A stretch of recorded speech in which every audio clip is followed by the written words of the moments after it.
കഴിഞ്ഞ ദിവസങ്ങളിലാണെങ്കിൽ ജബൽപൂരിൽ ക്രിസ്ത്യാനികൾക്ക് നേരെ അതിക്രമങ്ങൾ പോലീസ് നോക്കി നിൽക്കുകയാണ് അതിക്രമങ്ങൾ ഉണ്ടായത്.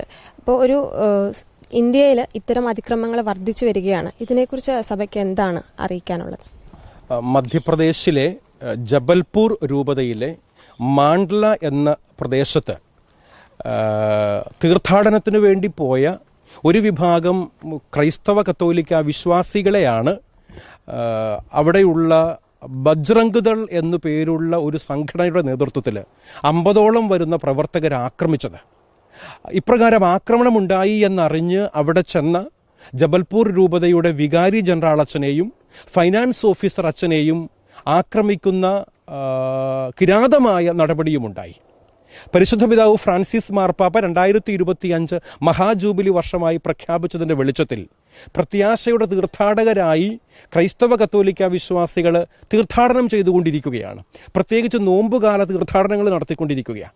ഇപ്രകാരമുള്ള തീർത്ഥാടനത്തിന്റെ ഭാഗമായി പോയ വിശ്വാസികളെയാണ് മതപരിവർത്തനം നടത്തുന്നു എന്നൊക്കെ ആക്ഷേപിച്ചുകൊണ്ട് ഒരു സംഘടനയുടെ നേതൃത്വത്തിൽ ജനങ്ങൾ ആക്രമിക്കുന്നത് അല്ലെങ്കിൽ കലാപകാരികൾ ആക്രമിക്കുന്നത് എന്നുള്ളത് തീർച്ചയായും അപലപനീയമാണ്.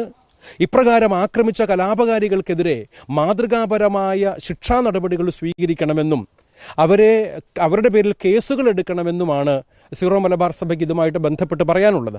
കാരണം രാഷ്ട്ര നിർമ്മാണത്തിലും രാജ്യത്തിൻ്റെ സ്വാതന്ത്ര്യ സമരത്തിലും ഒപ്പം തന്നെ രാജ്യത്ത് വിദ്യാഭ്യാസ മേഖലയിലും ആതുര ശുശ്രൂഷ മേഖലയിലുമൊക്കെ ഒത്തിരിയേറെ സംഭാവനകൾ ചെയ്തുകൊണ്ടിരിക്കുന്ന ക്രൈസ്തവ കത്തോലിക്ക വിശ്വാസികളെയും അതുപോലെ തന്നെ വൈദികരെയും സന്യസ്തരെയും നിരന്തരമായി ഇപ്രകാരം ഉത്തരേന്ത്യയുടെ പല പ്രദേശങ്ങളിലും ആക്രമിക്കുന്നു എന്നുള്ളതിൽ കേന്ദ്ര ഗവൺമെന്റും അതാത് സംസ്ഥാന ഗവൺമെന്റുകളും പോലീസ് ഡിപ്പാർട്ട്മെന്റുകളും ജാഗ്രതയോടുകൂടെ കാണണമെന്നും കലാപകാരികൾക്കെതിരായി തീർച്ചയായും നിയമ നടപടികൾ സ്വീകരിക്കണമെന്നും ഇനി ഇങ്ങനെയുള്ള കാര്യങ്ങൾ ആവർത്തിക്കപ്പെടരുത് എന്നുമാണ് സഭ ആവശ്യപ്പെടുന്നത്.